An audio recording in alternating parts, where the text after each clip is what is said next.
Prezidentin köməkçiləri arvad davası edirlər.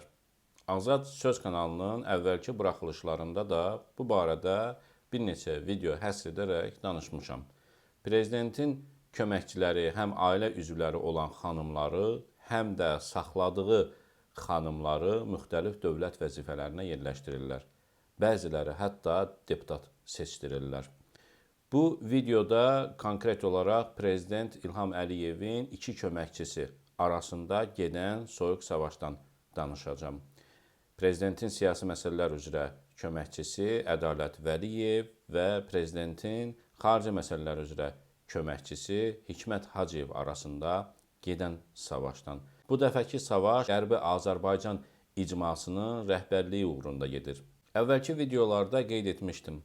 Prezidentin köməkçisi Hikmət Hacıyev öz həyat yoldaşı Aygün Hüseynovanı Sokarda PR departamentinin rəhbəri etdiribdi və bir neçə qadını da 2024-cü ildə deputat düzəltdi. Prezidentin digər köməkçisi Ədalət Vəliyev də öz saxladığı Səbinə Salmanovanı 2024-cü ildə deputat etdirdi. Bugün vəziyyət o yerə gəlib çatıb ki, adlarını qeyd etdiyim bu iki şəxsin Qərbi Azərbaycan icması üzərində səlahiyyət davası, eləcə də həmin qurumda kadr yerləşdirmək mübarizəsi açıq-aşkar görünməyə başlayıb. Cəmiyyətdə də artıq bu mövzu müzakirəyə çevrilib. Hikmət Hacıyev ciddi cəhdlə Qərbi Azərbaycan icmasına təzyiqlər göstərmək və yaxın dostu deputat Qaya Məmmədovu icmanın sədri təyin etdirmək istəyir. Prezidentin digər köməkçisi Ədalət Vəliyevin də zəif fiqur olmadığını yaxşı bilirik. O da müqavimət göstərir və hazırki sədr Əziz Ələkbərlinin öz postunda qalmasına çalışır. Artıq bu müqavimət hakimiyyət koridorlarında da ciddi müzakirə edilir. Mən hətta ölkənin ən ali inzibati binası Prezident Administrasiyasının binasının koridorlarını nəzərdə tuturam. Konkret faktları qeyd edim ki, məsələ sizlərə də aydın olsun.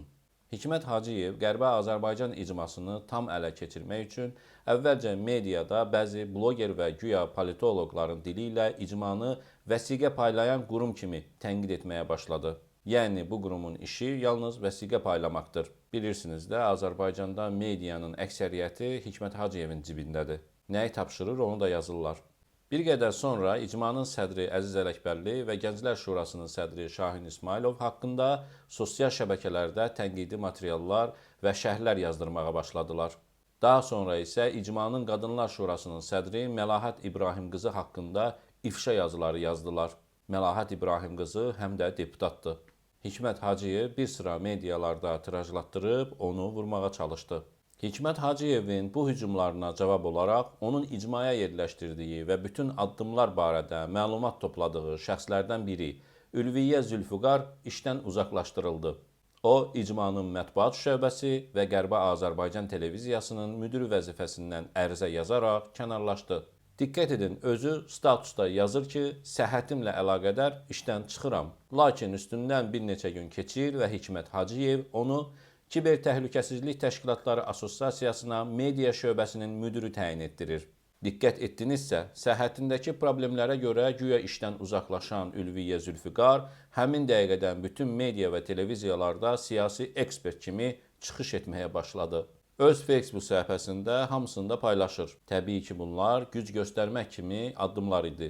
Hikmət Hacıyev daha yuxarılara göstərmək istəyirdi ki, baxın, Ədalət Vəliyev sıxışdırdı, lakin bu adam siyasi ekspertdir və dövlət üçün özünü fəda edir. Halbuki Ülviyyənin savadına da, çıxışına da hamı bələddir, həm də əxlaqına.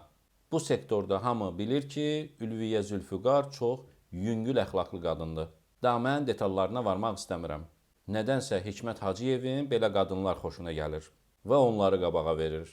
İndi siz baxın da bu hakimiyyətin mahiyyəti nədən ibarətdir? Prezidentin dırnaqarası uğurlu köməkçiləri bunlardır.